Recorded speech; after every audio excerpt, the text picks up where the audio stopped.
Comme vous le savez, Météo Média a dépêché une équipe sur les îles de la Madeleine parce qu'évidemment, il y a Fiona qui s'en vient, un ouragan qui pourrait être historique dans le sens où c'est une situation météorologique qui est assez complexe. On l'appelle la tempête parfaite parce qu'il y a plusieurs éléments injectés là-dedans qui vont faire que, justement, on a un ouragan qui va être de catégorie probablement 1, certains en touchant les îles, peut-être proche de 2. On a également une situation où ce système-là va un peu se transformer en tempête côtière, qui sont très actives sur les îles de la Madeleine ainsi que sur les secteurs de l'est du pays. Puis on a en plus de ça une pression atmosphérique qui pourrait être la plus basse jamais enregistrée au pays. Alors vous imaginez que tout ça ensemble, là, ça peut vraiment donner, conjugué ensemble, ça peut vraiment donner une situation qui est très, très, très difficile. Alors on va suivre ça évidemment très, très près au courant des prochaines heures. Mais je vais d'abord vous présenter mon invité, Stéphane Arsenault, qui est animateur à la radio. Oui. Bonjour Stéphane. Écoutez, pourquoi je vais vous parler, c'est parce que vous êtes de la région. Vous connaissez le pouls des gens, puis nous, on ne connaît pas ça autant que vous, mais on aimerait ça savoir comment ça se passe dans la tête de Madelino en ce moment. Donc, ce que je vous demande d'abord, c'est est-ce que vous pensez que la population s'est préparée? Oui, on s'est préparé parce que c'est pas une tempête surprise. On la voit venir là, depuis plusieurs jours. On nous en parle. Il y a les autorités civiles qui nous disent bon, préparez-vous parce que ça risque d'être, comme tu disais, la tempête parfaite. Puis ce qu'il y a de particulier avec cette tempête-là, c'est qu'on a c'est plusieurs heures de vent soutenu. On est habitué aux îles d'avoir des vents des rafales à 120, ça arrive quelques fois par année. Mais là, on parle d'une dizaine d'heures avec des vents soutenus. Donc, ce qui habituellement claque un peu, il risque d'arracher au bout d'un certain temps. Mais les gens sont prêts. Les autorités civiles, je pense, ont été très proactives. Là, on pense à Hydro-Québec qui a dépêché. La municipalité aussi, là, c'est pas notre première tempête, donc ils sont de plus en plus rapprochés, ces tempêtes-là. On s'en rend compte depuis quelques années. Donc la municipalité a mis en stand-by son plan d'urgence. Transport Québec aussi a dépêché des effectifs pour savoir si les routes, parce que l'érosion côtière, puis souvent c'est des routes qui passent sur le milieu du nerf, donc c'est au niveau de la mer. Alors on est prêt, mais on ne sait jamais ce qui nous attend. On est un peu nerveux aussi de savoir ce qui nous attend. Parce que j'ai couvert beaucoup d'ouragans, puis en général, les gens placardent. Et ici, on n'a pas placardé. Est-ce que c'est parce qu'on ne le fait jamais ou parce qu'il n'y a pas d'inquiétude? Bien, je vais dire, c'est qu'il y a aussi les constructions aux îles sont faites d'une certaine façon. Donc, les portes des maisons ouvrent vers l'extérieur. Donc, la pression du vent, ça ne pousse pas vers l'intérieur, comme vous avez à Montréal. Les portes ouvrent vers l'intérieur. À nous, ça ouvre vers l'extérieur. Je pense aux barres d'eau d'asphalte sur le toit des maisons, mais ils sont collés un par un. Hein? Ils ne sont pas juste cloués. Puis, donc, c'est pour ça qu'on ne s'est pas vraiment placardé. Puis, les choses sont ramassées. Les gens n'ont pas 25 chaises par terre, etc. Sur leur terrain. Tout a été ramassé au cours des derniers jours. Avec la fin de l'été, on s'est dit, bon, ben, on ramasse. Fait que pour ça, c'est sûr qu'on est toujours inquiet. C'est plus pour les réseaux d'approvisionnement d'électricité, d'eau, de la base. Mais les Balinos eux-mêmes, je pense qu'ils se préparent leur maison. Là où on est le plus en sécurité, c'est chez nous. Il y avait eu un problème avec Dorian qui avait sectionné le câble qui vous relie à la terre ferme. Oui. Ça avait été un problème qui avait duré quand même quelques jours. Et là, il y a eu une modification, il y a quelque chose qui a été fait. D'abord, expliquez-moi comment fonctionne ce câble-là, c'est quoi son but et qu'est-ce qui est la nouvelle façon de faire? Alors, c'est deux câbles en réalité qui nous amènent, de fibre optique qui nous amènent tout ce qui est Internet, tout ce qui est, tu utilises ta carte de débit, ben, ça passe par le réseau Internet, etc. Les communications aussi de téléphone cellulaire. Alors, ce qui est arrivé, c'est qu'il y avait eu un bris sur un câble. Actuellement, il y a une redondance, on bascule sur le deuxième câble. Ça ne s'était pas fait parce qu'il y avait eu à terre, vraiment ici sur les îles, le lien entre les deux câbles, c'était pas fait, donc ça avait duré une journée, on avait été presque à l'âge de pierre.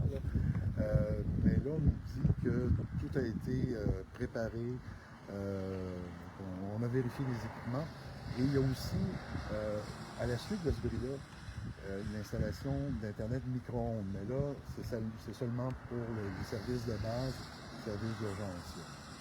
On va jouer un jeu ensemble. Ouais. Okay? Ça s'appelle Ça se peut, probablement pas, puis sûrement pas. D'accord. Je vais vous nommer des choses qui pourraient briser. Puis là, vous me dites ça se peut ou pas du tout ou vraiment pas. Par exemple, les poteaux, les fils électriques. Ça se peut. Ça se peut, avec des vents soutenus à plus de 150 km/h, à 120, puis des rafales à 150, ça se peut, que le réseau d'Hydro-Québec. Quelqu'un nous avait dit, on avait vu dans tel événement le toit complet de, je ne sais pas si c'était une aréna ou un édifice qui allait arracher. Ça? C'est toujours possible, mais disons que comme je te l'expliquais tout à l'heure, au niveau des constructions, c'est construit d'une certaine façon pour résister à certains vents aussi. En général, dans un ouragan, il tombe tellement de pluie, les réseaux d'égouts ne peuvent pas subvenir, il y a des inondations, c'est d'ailleurs les inondations qui tuent le plus de monde dans les ouragans. Les îles, ça s'inonde ou pas? Il n'y a pas de rivière, il n'y a pas de ruisseau. Il y a des petits ruisseaux, mais il n'y a pas de fleuve. Là. Donc, les cours d'eau ne peuvent pas gonfler. Ce qui est dangereux, c'est les vagues, les ondes de tempête. Là. Donc, avec les marées hautes, la marée haute demain autour entre 8 et 9 heures, avec les vents soutenus, et là, c'est les côtes qui vont écouter. Donc ça, on peut presque dire qu'il y a quelque part dans les îles demain qu'il va y manquer un bout de terre. Probablement. Et vous avez dépensé quand même 14 millions pour enrocher pas mal d'endroits. Est-ce que vous avez l'impression que ça va tenir? C'est ailleurs que ça va se défaire? On va pouvoir s'en parler lundi. C'est sûr qu'on va se voir lundi. Sinon, qu'est-ce qui vous inquiète le plus? C'est plus, comme je te disais, au niveau d'électricité, si on en manque pendant plusieurs jours, bon, et c'est évidemment la base. Parce que pas d'électricité, ça veut dire pas d'essence, ça veut dire peut-être pas de génératrice, donc ça dure longtemps. Je pense que c'est plus ça.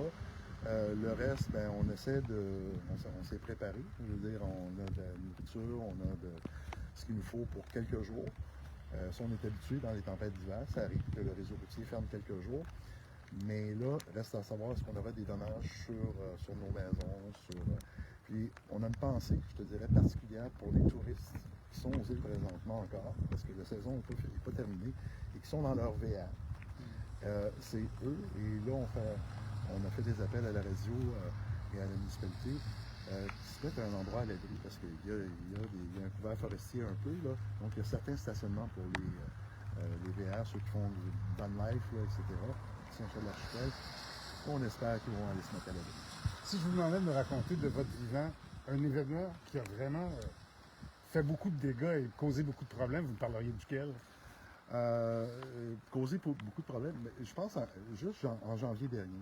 En janvier dernier, on a eu une tempête de neige avec des rafales de vent à 80 km/h pendant près de 20 heures. Alors, il est tombé beaucoup de neige, puis du vent pendant des vents soutenus. Donc, si tu regardes, le poteau là, il a disparu. On avait 7-8 pieds de neige ici. OK, il était encore là, mais on ne le voyait plus. On le voyait plus. Ah, d'accord. OK. Donc, et on voyait. Et c'est là où tu dis, bon, mais là, quand le réseau routier ferme, là, est-ce qu'on a suffisamment de bouffe, de médicaments? C'est plus ça là, qui nous inquiète. C'est au niveau de la durée. Parce que un événement comme ça, on se dit, bon, on espère qu'il n'y aura pas trop de dommages. Ça se peut qu'il y ait quelques bardeaux d'asphalte qui partent, là, mais ça, on est capable de le réparer. Mais si on manque de médicaments ou il arrive à une situation d'urgence où quelqu'un ne peut pas se rendre, par exemple, au centre hospitalier, ça, c'est ça qui est le plus inquiétant. Oui, certain. Puis si la pharmacie ferme aussi pour qu'on a besoin de médicaments ou de soins d'urgence, c'est compliqué. M. Arsenault, je ne peux que vous remercier. Merci beaucoup. Puis on va se voir encore pour les prochaines fois. Vous restez ici pour la tempête? On reste ici pour la tempête, on est venu pour ça. D'ailleurs, à ce sujet, je vais vous donner une espèce de briefing de ce qui va se passer exactement. Dans la nuit de vendredi à samedi, les précipitations vont commencer. Et là, ça va commencer parce que ça, c'est un peu le restant du front qui est passé hier. Là, les débuts d'ouragan, les débuts du morceau d'ouragan vont arriver à partir de la nuit. La grosse pluie, c'est pas pour la nuit, c'est surtout pour la journée de demain. Mais on regarde sur les modèles, puis il y a une intensification des vents très marquée qui commencera autour de 2-3 heures du matin aux îles. Ça, c'est à peu près 1 heure, 2 heures du matin à Montréal. Et à ce moment-là, c'est là que les rafales et les vents, pas les rafales, les vents soutenus à plus de 100 km/h vont s'installer. Et là, ça devrait durer pendant une fourchette d'au moins 6 heures, peut-être 9 heures. Ce qui nous amène non seulement pour le restant de la nuit, une bonne partie de la matinée, peut-être jusqu'en début d'après-midi, avec des vents soutenus à plus de 100 km/h. Ça veut dire qu'il y a des rafales qui peuvent aller jusqu'à 150 km/h. On sait que Dorian a tout d'un coup repris un peu de regain excuse-moi, c'est pas Dorian, c'est Fiona. Fiona a pris un peu de regain au courant des dernières heures et est repassé en catégorie 4. Il est encore loin. Ça va pas tout de suite nous toucher, là. Il va avoir le temps de perdre un peu en intensité, mais le fait qu'il n'a pas commencé à perdre en intensité quand il était là-bas, ça veut dire que rendu ici, il y aura encore un petit peu de vigueur. On pense qu'il va se buter au Cap-Breton. Là, ça va lui faire perdre un peu d'intensité. Le Cap-Breton va nous protéger un peu des vents aussi ici aux îles, mais ça n'empêchera pas que ça va devenir assez venteux et ça va devenir aussi surtout pluvieux. On pense que quand de Fiona va passer sur les îles, et le cœur de ce qui aura été cette tempête-là, parce qu'à un moment donné, ça devient juste un amalgame de nuages et de pluies torrentielles, là, devrait passer à peu près autour de 2-3 heures de l'après-midi, samedi. À ce moment-là, on sera encore dans des pluies qui seront soutenues. On parle peut-être plus de 100 mm de pluie comme on le prévoyait au début. On est rendu à peu près de 50 à 70, mais ça ne veut pas dire que localement, il ne peut pas en avoir plus. Bonne nouvelle, comme nous l'a dit M. Arsenault, on n'a pas une hydrographie ou on n'a pas non plus une topographie qui favoriserait les inondations. Donc, de ce côté-là, c'est vraiment une bonne nouvelle. Et c'est certain qu'à partir de la nuit prochaine, ça va commencer. D'ailleurs, à Météo Média, vous allez voir, on va le faire. Je le fais, l'exercice, la nuit prochaine. Je sors dehors quand ça va être très, très fort. Vous pourrez le voir, évidemment, demain matin à votre réveil. On va faire l'exercice, puis après ça, on va couvrir la tempête. Donc, évidemment, sur toutes nos plateformes, tous nos réseaux sociaux, vous pouvez nous suivre. On est là aux îles de la Madeleine pour tenter, comme je le fais chaque fois, parce qu'on me pose souvent la question, mais vous dites à tout le monde que c'est dangereux, vous dites à tout le monde de se mettre à l'abri, puis vous allez dedans. Pourquoi vous faites ça? Bien, j'ai de l'expérience, j'ai un peu de connaissances qui me permettent de me garder en sécurité, mais au moins de pouvoir vous partager ce que c'est de vivre dans un truc comme ça. Alors, je vous invite à rester à notre antenne. Tout au cours de la fin de semaine, on aura full de reportages, on aura full de rapports là-dessus. Puis aussi, un petit clin d'œil aux îles, on est bien content d'être là.